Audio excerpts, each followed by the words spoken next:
여러분들과 함께 말씀의 은혜를 나누려고 합니다. 요한계시록 3장 20절 한 절 말씀이니까 우리 합독해서 같이 한번 읽어보겠습니다. 시작. 볼지어다 내가 문 밖에 서서 두드리노니 누구든지 내 음성을 듣고 문을 열면 내가 그에게로 들어가 그와 더불어 먹고 그는 나와 더불어 먹으리라. 아멘. 오늘 예배 자리에 나오신 여러분들을 예수님의 이름으로 축복하며 환영합니다. 오늘 여기에 와 계신 분들 중에는 평소 저희 교회를 출석하시기 때문에 평상시처럼 예배를 드리러 오신 분들도 있겠지만 아마도 어떤 분들은 주변 분들의 간곡한 요청 때문에 성화에 못 이겨 이 자리에 오신 분도 있을 겁니다.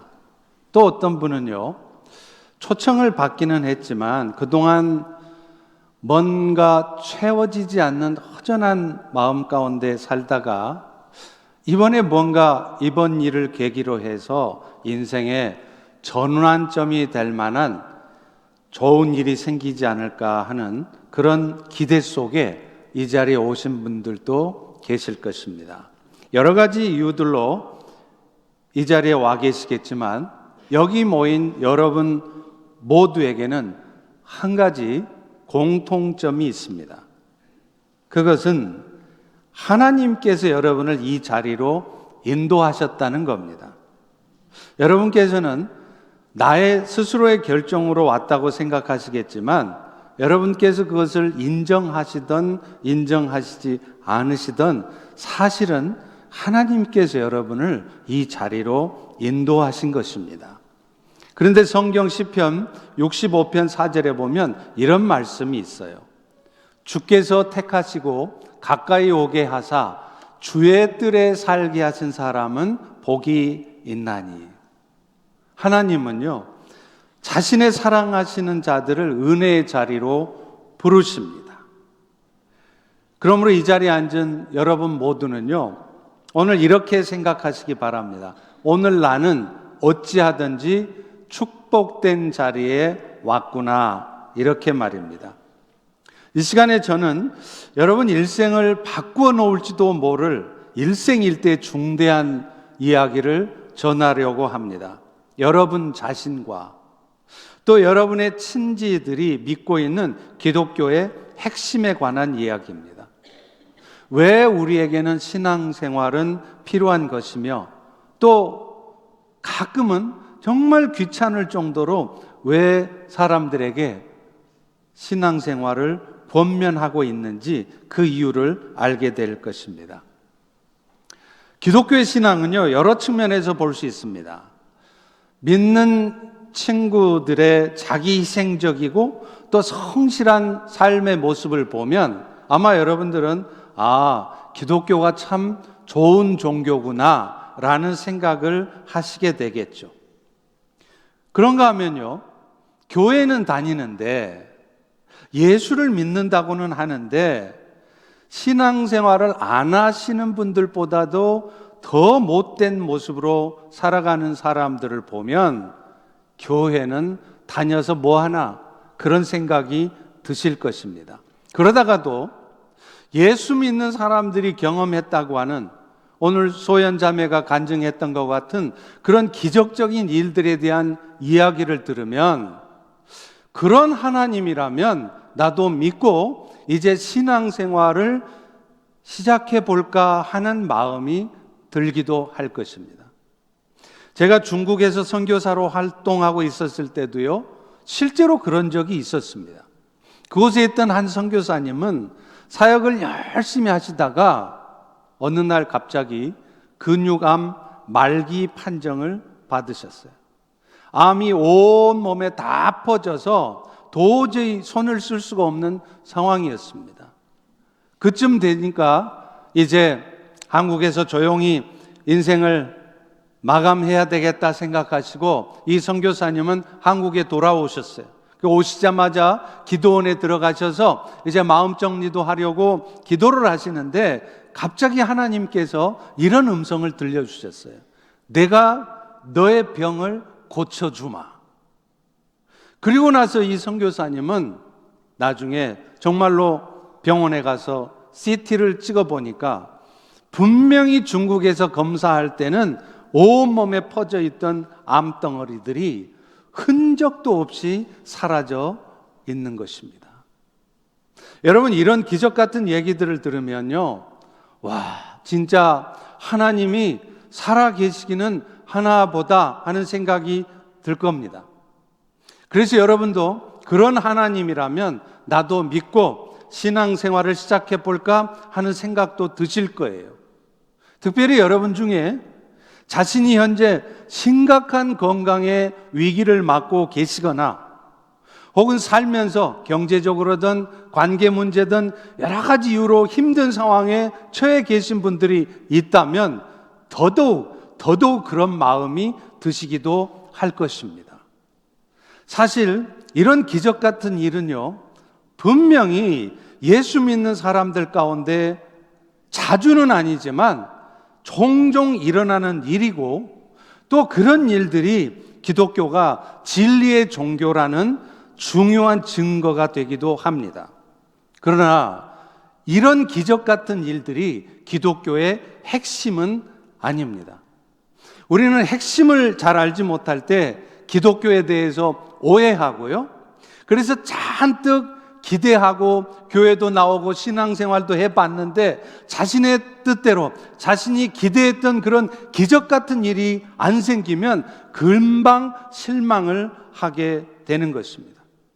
그렇기 때문에 저는 오늘 예수님께서 그렇게도 전하고 싶어 하셨고, 또 기독교 역사의 수많은 순교자들, 죽는 것이 하나도 두렵지 않은 것처럼 자기 목숨을 바쳐서 주를 위해 선신했던 그 순교자들이 증거하고자 했던 내용을 전하려고 합니다.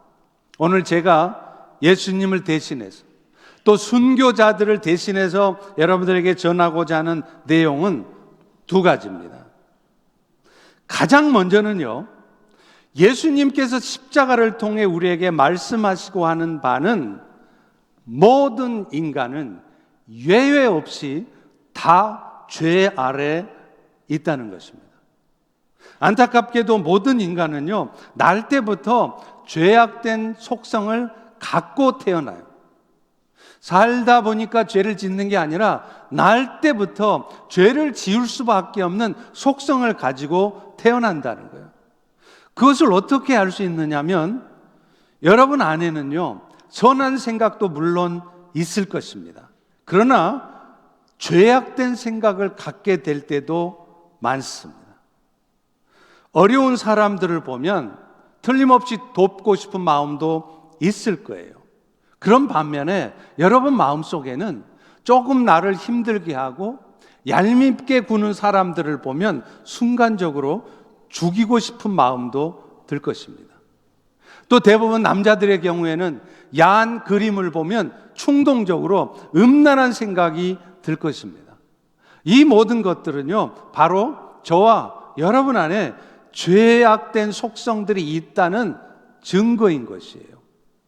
그런데 사람들이 이런 죄악된 속성을 갖게 된 이유는 그들이 하나님을 떠나 있기 때문이라는 거예요.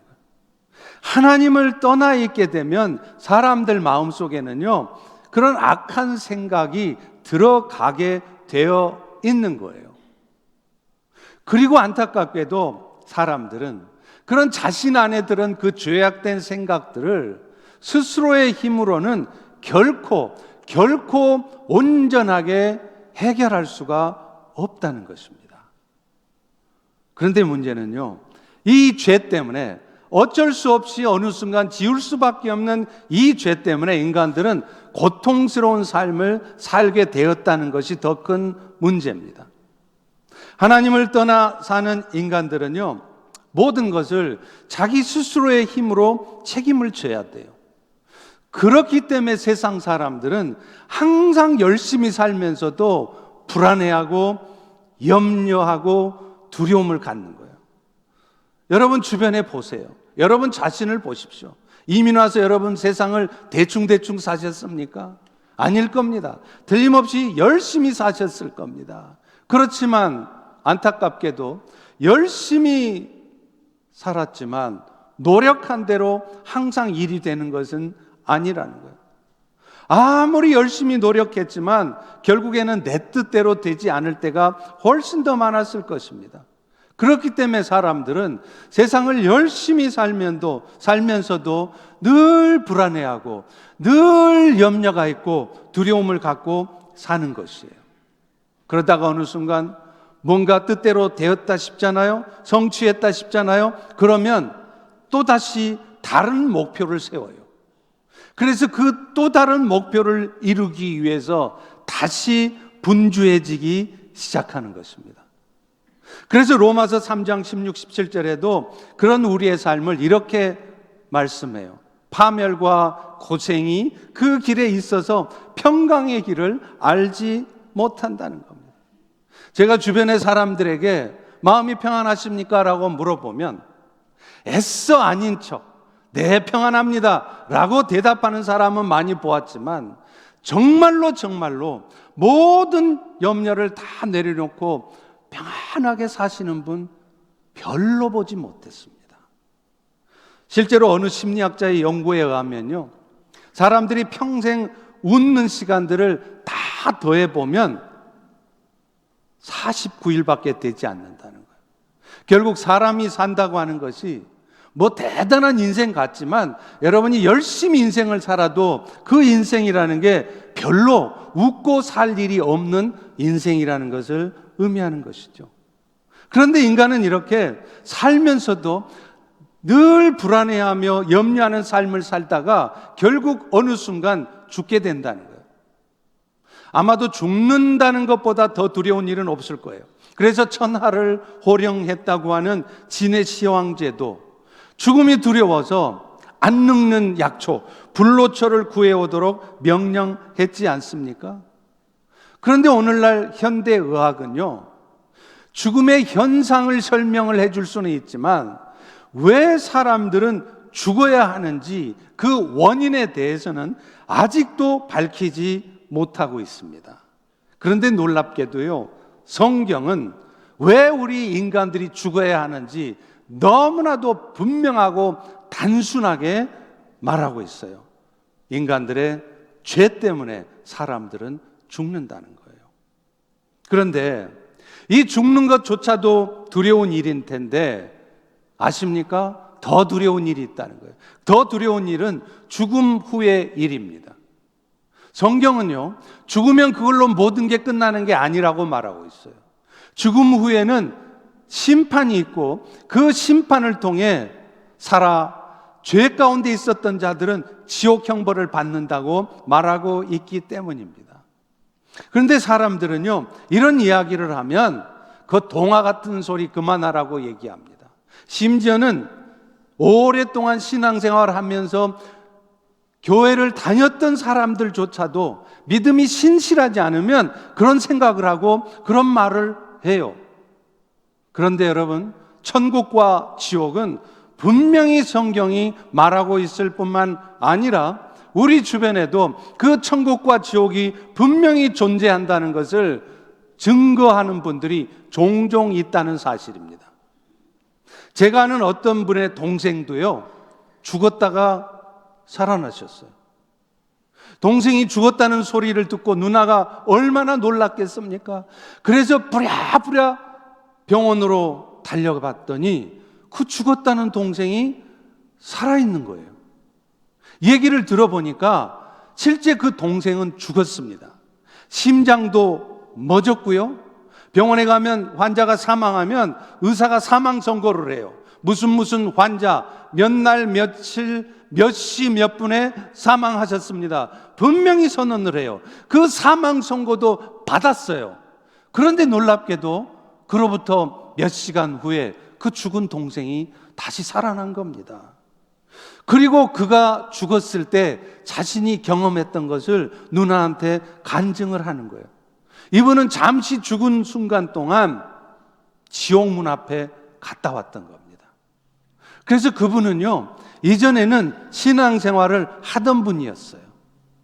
진정한 믿음이 아니었겠지만 대충 신앙생활 하다 보니까 시간 나고 생각나면 한 번씩 예배도 드리고 봉사는 전혀 안 하고 그렇게 신앙생활을 하던 분이었는데, 자신이 죽어서 직접 지옥문을 갔다 오고 나서는 완전히 바뀌었다는 거예요.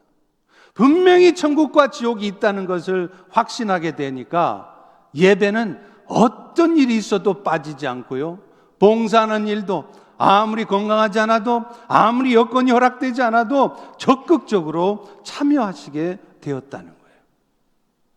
하나님께서는 세상 사람들이 하도 믿지 않으니까, 성경에는 분명히 써 있지만 가끔 이런 방법을 통해서라도 천국과 지옥이 분명히 있다는 것을 증거하시는 것입니다. 여러분, 우리는요, 이렇게 죄로 말미암아서 이 땅에 사는 동안에도 늘 염려하면서, 늘 불안해하면서 그렇게 고통스러운 삶을 살다가 결국 어느 순간 죽음을 맞이합니다. 그리고 안타깝게도 죽으면 모든 게 끝나고 편해지는 게 아니라 죽은 후에도 어쩌면 살아생전 겪었던 고통과는 비교할 수 없는 그런 영원한 지옥 형벌을 받을 수밖에 없는 형편에 처해 있다는 것입니다. 그런데 예수님의 십자가가 증거하려고 하는 두 번째는요, 그런 인간들을 하나님께서는 불쌍히 여기셔서 그 죄로 말미암아서 고통과 죽음에 빠질 수밖에 없는 그들을 그 고통으로부터 벗어날 수 있도록 길을 열어놓으셨다는 거예요.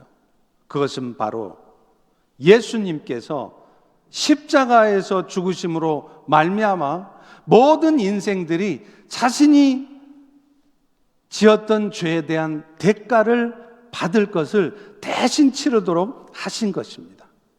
그리고 그 십자가로 말미암아서 우리의 모든 죄가 용서받을 수 있다고 하는 그 은혜를 믿음으로 받아들이는 자들에게는 그 죄로 말미암아 받을 수밖에 없는 고통과 사망에서 벗어날 수 있게 해주셨다는 거예요. 그래서 요한복음 3장 16절에도 이렇게 말씀합니다. 하나님이 세상을 이처럼 사랑하사 독생자 예수를 주셨으니 이는 그 예수를 믿는 자마다 구원주로 아무 생각 없이 단순하게 생각하고 그 예수를 구원주로 믿음으로 받아들이는 자마다 멸망에 빠지지 않고 영생을 얻게 하려 하심이라. 여기서 말하는 영생이라는 것은 바로 하나님의 생명을 말합니다. 예수님의 십자가의 은혜를 믿으면 모든 죄가 용서되어질 뿐만 아니라 그 순간이요, 하나님의 생명이 여러분의 영혼 가운데 임함으로 말미암아서 여러분이 하나님의 자녀가 된다는 거예요. 그리고 그 순간서부터 이제 인생을 내 힘으로 살아가야만 되는 것이 아니라 그 아버지이신 하나님의 도우심 가운데 살아가게 된다는 것입니다. 하나님의 생명을 얻게 된 하나님의 자녀들이 갖게 되는 특권은 여러 가지가 있지만요, 무엇보다도 죄 때문에 빠질 수밖에 없었던 영적인 죽음에서 벗어난다는 거예요. 여러분이 예수님 때문에 영적 죽음에서 벗어난다는 것은 뭘 의미하느냐면, 잃어버렸던 하나님의 생명을 다시 찾음으로 말미암아서 여러분의 눈에, 영적인 눈으로 하나님이 알아지고요, 그래서 그 하나님과 영적인 교통 가운데 살 수 있게 되었다는 겁니다. 여러분이 예수님을 받아들이기 전에는요, 아무리 똑똑해도 죽었다 깨어나도 하나님을 알아볼 수 없어요. 하나님을 아버지라고 부를 수 없었을 겁니다. 그런데 놀랍게 예수님을 받아들이고 하나님의 자녀가 되는 순간, 아, 하나님이 계시구나, 그 하나님이 나의 아버지시구나, 그것이 받아들여진다는 거예요. 그리고 무엇보다도 그 하나님의 도우심 가운데 이 땅의 나그네 삶을 살면서도 그 하나님의 공급하시는 능력과 지혜 가운데 살아갈 수 있는 것입니다. 말씀드렸던 것처럼 오늘 또 세상 사람들은요, 세상을 열심히 나름대로 사는데도 항상 마음속에는 근심과 두려움이 있어요. 왜 그렇습니까? 한치 앞을 알 수 없는 세상을 자신의 힘으로 살아가려 하니 이게 잘 될까? 지금은 잘 되는 것 같은데도 언제 다시 뒤집어질 수도 있는데 늘 염려하고 근심 가운데 살아갈 수밖에 없는 거예요. 그러나 하나님의 자녀가 되어서 이제 하나님을 알아보고 하나님과의 영적 교통 속에서 늘 하나님의 도우심을 구하며 하나님이 공급해 주시는 그 능력, 순간순간 하나님이 주시는 지혜로 살아가는 사람들은 더 이상 이 세상을 염려와 두려움 가운데 살아가지 않아도 돼요. 왜냐하면 그 순간순간 하나님의 도우심을 구할 때 하나님께서 여러분에게 필요한 능력을, 지혜를 공급해 주시기 때문입니다. 저는요, 지금도 제 안에 하나님께서 영으로 저와 함께하고 계심을 느낍니다. 그것뿐만 아니라 그 하나님께서 저를 항상 선한 길로 인도하신다는 것을 믿기에 폭풍우가 몰아쳐도 평강 가운데 살아갈 수 있는 것입니다. 저만 그렇습니까? 아닙니다. 저뿐 아니라 이 자리에 앉은 여러분 중에도 정말로 예수님을 믿는 사람들, 그저 건성건성 대충대충 믿는 게 아니라 정말로 신실하신 하나님을 깊이 신뢰하고 믿음 생활하는 사람들은요, 인생에 잠시 실패가 왔다 할지라도 그것 때문에 무너져 있지 않습니다. 낙심하지 않습니다. 왜냐하면 우리 하나님께서는 그 실패처럼 보이는 일, 뭔가 잘못된 것처럼 보이는 그 일을 통해서 오히려 선하신 뜻을 이루어 가신다는 것을 잘 알고 있기 때문에 그래요. 저만 해도 그렇습니다. 여러분도 아시다시피 2년 반여 전에 저는 심각한 건강의 위기를 경험했습니다. 그 일을 겪었을 때 저는 처음에는 저도 당황스러웠어요. 그리고 기도하면서 하나님, 제가 이 땅에 살아서 하나님을 위해서 일할 수 있는 게 여기까지라면 이제 기꺼이 제가 주님 앞에 가겠습니다. 그렇게 생각하고 기도했을 정도였어요. 그런데 결국 결론은 어떻게 되었습니까? 그 과정을 통해서 우리가 살아가면서 내가 하는 일들뿐만 아니라 사람의 생명조차도 철저히 하나님께 달려있다는 것을 저에게 경험하게 하셨어요. 여러분의 건강도, 여러분의 생명도 열심히 건강관리하고 운동 많이 한다고 지켜지는 것 절대 아닙니다. 생명의 주관자가 되시는 하나님께서 주관하시는 것입니다. 그것뿐입니까? 여러분의 인생 모두도 사실은 여러분의 스스로의 노력으로 결정되지 않습니다. 결국에는 이 세상의 주관자, 여러분 인생도 여러분도 모르는 사이에 이끌어 가시는 하나님에 달려있다는 것입니다. 그리고 저도 그 과정을 통해서 제 스스로를 돌아볼 수 있었고, 그래서 나에게 이런 잘못된 부분이 있었구나, 내가 더 새로워져야 되는 부분이 이런 것이구나 깨달을 수 있었고요. 무엇보다도 미셔널 처치, 선교적 교회에 대한 구체적인 비전들을 보게 하셔서 감사했습니다.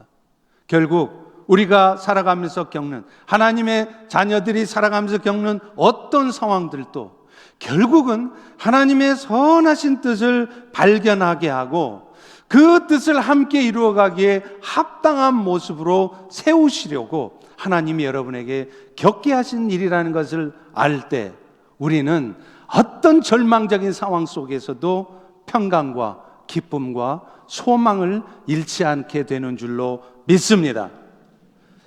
무엇보다도 예수 믿는 자들에게 주시는 하나님의 은혜는요, 영원한 천국을 얻게 된다는 거예요. 저 역시도 죽음에 대한 두려움이 있어요. 그러나 죽음의 문턱에 서서 잠시 두려워할지는 모르겠지만 결국 우리는 예수님처럼 죽어도 다시 살아날 것과 그 이후에 영원한 삶이 있다는 것을 믿기에 죽음조차 두려워하지 않을 수 있는 것입니다. 심지어 평생을 믿음으로 잘 사신 분들은요, 죽음이 임하면 자신들을 영접하는 천사들의 합창 소리가 들린다고 해요. 저도 그런 임종을 직접 제 눈으로 보았습니다. 그래서 세상에 대한 미련 때문에 어찌하든지 죽지 않으려고 애를 쓰는 것이 아니라 전쟁을 승리로 이끈 개선장군처럼 당당하게 그리고 영광스럽게 죽음에 임하는 것입니다. 기독교의 역사 속에서 수많은 순교자들도 그렇지 않습니까? 그들이 주님을 위해서 기꺼이 생명을 드릴 수 있는 이유가 무엇이겠습니까? 우리의 육체는 비록 썩어져 없어진다 할지라도 예수님이 다시 사셨던 것처럼 우리도 마지막 날 다시 살 것과 하나님과 함께 영원토록 살 것을 확신했기 때문에 그들은 기꺼이 자신의 생명을 버릴 수 있는 것이었습니다. 이런 얘기를 하면 사람들은 그렇게 말할 겁니다. 천국이 분명히 있는 것이고 천국이 그렇게 좋은 곳이면 지금 당장 한번 죽어보지 그래. 저 역시 당장 죽음이 제 코앞에 다가오면 순간 움찔하겠죠. 그러나 여러분, 제가 설사 그런 죽음을 두려워하는 모습을 잠시 보였다 할지라도 제가 천국을 소망하지 않다거나 심지어 천국 자체가 없는 것은 아니라는 겁니다. 여러분, 번지 점프를 한번 해보셨나요? 저는 나이 40살이에요. 제가 섬기던 우리 청년들과 함께 이 제자훈련 수료 기념으로 번지 점프를 다 가서 한 적이 있어요. 10명의 청년들과 함께 번지 점프를 하는데 제가 그랬습니다. 대장답게 내가 제일 먼저 뛰어내리겠다. 그런데 막상 꼭대기에 올라가 보니까 그게 마음처럼 안 되더라고. 그래서 제가 이렇게 말했습니다. 너희 모두가 안전하게 뛰어내리는 걸 다 보고 그때 내가 뛰어내리겠다. 여러분, 번지 점프할 때 분명히 밧줄이 우리를 붙들고 있다는 거 압니다. 그 밧줄 때문에 절대로 죽을 일 없다는 것도 알아요. 그럼에도 불구하고 우리는 막상 뛰어내리지 못합니다. 마찬가지입니다.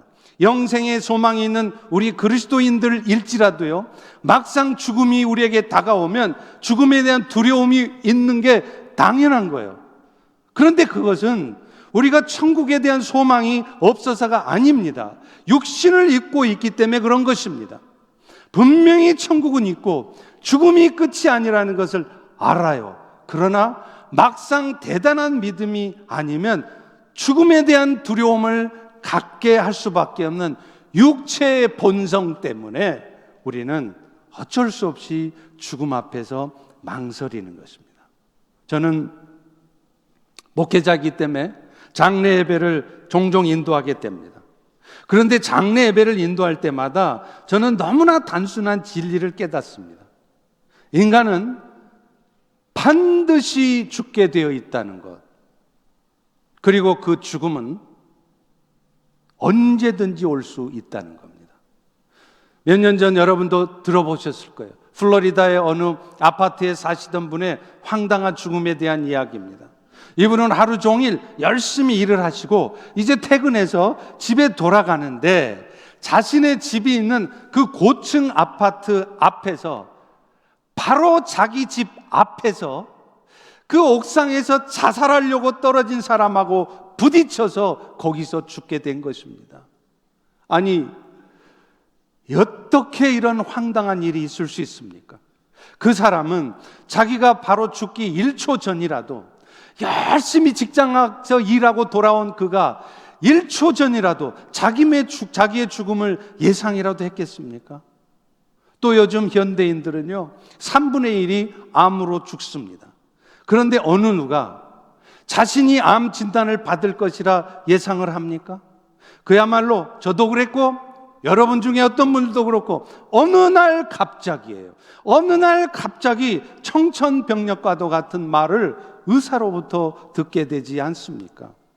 그런데 만약 오늘 여러분에게도 나하고는 전혀 상관없을 것 같은, 나는 아직 나이도 젊고 아직 죽을 날이 멀었어라고 생각할 여러분에게 당장 그 죽음이 다가오면 어떻게 하시겠습니까? 기독교가 말짱 거짓말이라면 손해볼 일 없겠죠. 그러나 기독교의 진리가 그야말로 진짜였다면 여러분은 땅을 치며 통곡하실지 모릅니다. 여러분들은 아마 로댕의 생각하는 사람, The Thinker라고 하는 조각 상을 잘 아실 거예요. 저 로댕의 조각상은 무슨 생각을 하고 있을까요? 내 팬티 누가 훔쳐갔나? 그런 생각하나요? 아니면 내 인생을 앞으로 어떻게 살아가지? 그런 고민하고 있을까요? 천만의 말씀이에요. 아십니까? 저 조각상은요, 원래 단테의 신곡 중에 지옥문 앞에 장면을 조각한 것의 일부입니다. 그래서 여러분 보이십니까? 그 지옥문 앞, The Gate of Hell의 제일 윗부분에 보세요. 그게 바로 로댕이 생각하는 사람이에요. 저걸 띄어내서 만들어 놓은 겁니다. 다시 말하면 저 사람은 지금 내 팬티 어디 갔나? 앞으로 내 인생은 어떻게 살아야 하는가를 고민하는 것이 아니라 내가 왜 그때 결정하지 못했을까? 자신의 지난날의 결정을 후회하고 있는 거예요. 오늘 여러분은 그런 후회를 하지 않기를 바랍니다. 결단은 지금 해야 되는 것이에요. 우리에게는 예수님이 필요합니다. 예수님은 이 세상 모든 것을 버리고서라도 붙들어야 할 생명이십니다. 혹시 여러분 중에 아직 그 예수님을 자신의 구원주로 받아들이지 않으신 분들이 있으시다면 저는 여러분에게 간곡히 부탁드립니다. 이 시간 그 예수님을 구원주로 영접하는 시간 되기를 바랍니다.